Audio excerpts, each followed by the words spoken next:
Welcome back to the deep dive. Today, we're diving into something pretty intense, how EMS teams actually communicate. We're talking high-stakes rules, documentation, the real nitty-gritty. Exactly. And this isn't just, casual chat. We're talking patient safety, making sure things run smoothly, and frankly, legal protection too.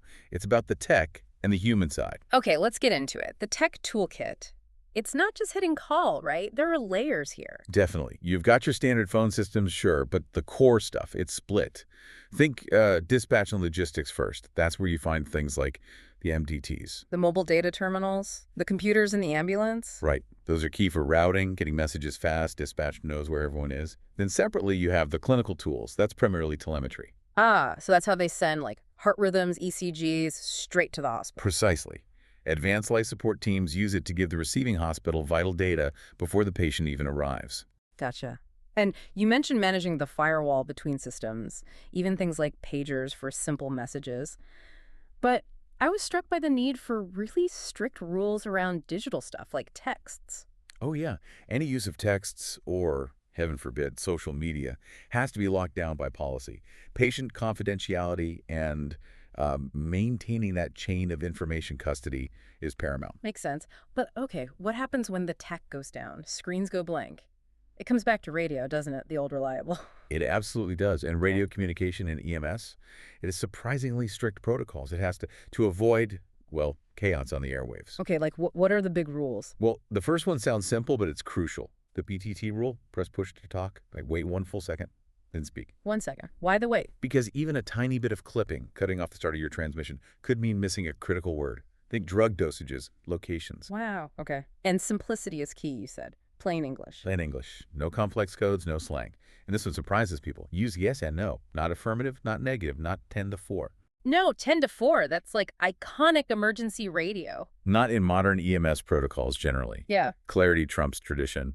Also, numbers say 76, not 76. Spell it out. Okay. And you mentioned courtesy, even in a crisis. Mandated courtesy. Please, thank you. Keep it professional. Keep emotions in check.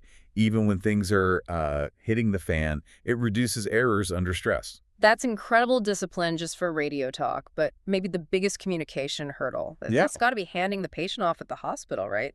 The transfer of care. Oh, absolutely. That transfer patient care, it's a critical post-run activity, Yeah. and it can't be rushed or casual. There's a huge amount of information that needs to transfer accurately. So it needs structure. Totally. Demands a really systematic, standardized report.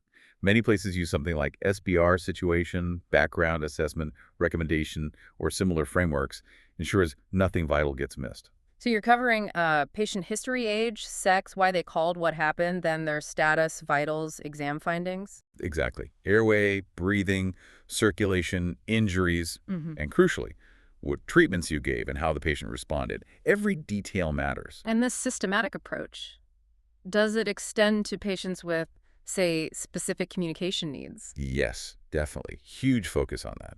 For instance, patients who are hard of hearing or deaf, you identify yourself clearly, face them directly, speak simply but don't shout. And writing things down. Crucial.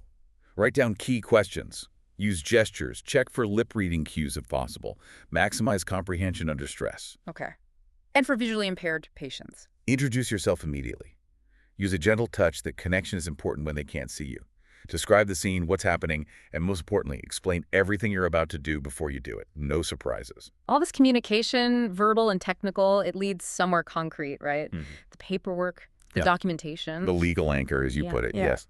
The documentation, usually the patient care report, or PCR, is the final essential piece. And it's not just a medical note for the next doctor. No, I mean, it is that critically important for continuity of care. But it's also the definitive legal record. It shows what was found, what was done, when. It can literally be the difference in a legal challenge. It's your defense. Which explains why certain things must be in there. Time of arrival, chief complaint. Absolutely. And any changes in the patient's condition, their status, how they responded to treatments, all timed precisely. You're building the clinical and the legal timeline, minute by minute.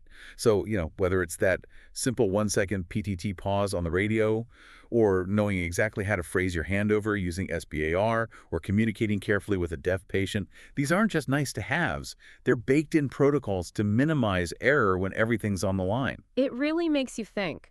When you consider all these layers, the tech rules, the precise language, the bedside manner protocols, the legal documentation burden, how does knowing all that change how you, the listener, view an emergency response? What single skill out of all this complexity strikes you as maybe the most critical for saving a life? Something to ponder.